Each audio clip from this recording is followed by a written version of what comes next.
Muhammad sallallahu alaihi wasallam. You're Allah's chosen one. On the Day of Judgment, two people will be brought to Allah subhanahu wa ta'ala. Two people who were basically sinners. They will be brought to Allah subhanahu wa ta'ala. Both of them will be banished to the hellfire. Both will be banished to the hellfire.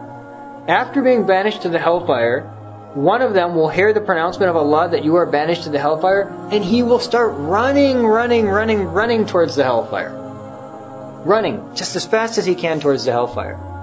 And another one will hear the pronouncement of Allah's banishing him to the hellfire, and will drag his feet and look back. And then will walk forward and then look back. And then drag his feet and then look back. So both of these people will be returned to Allah subhanahu wa ta'ala. And it will be asked of the first one, that you were banished to the hellfire, so why did you run? So that person will say, oh Allah, I spent my whole life disobeying you. I thought that at least I could close out this circumstance by obeying your command that I should run to the hellfire.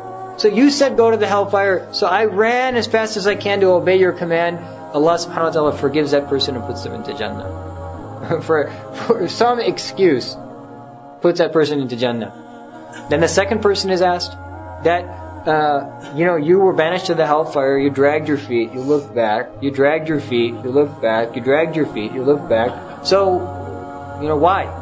So that person will say that, Ya Allah, you banished me to the hellfire, but your mercy is so overwhelming that I was walking towards the hellfire thinking maybe you might call me back from your mercy.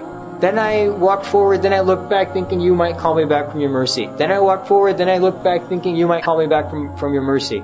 And then based on that, Allah subhanahu wa ta'ala will say, yes, my mercy overrides my wrath, and Allah subhanahu wa ta'ala will put that person into Jannah as well. So this is the extent of the excuses that will be made on the Day of Judgment to put people into Allah subhanahu wa ta'ala's Jannah.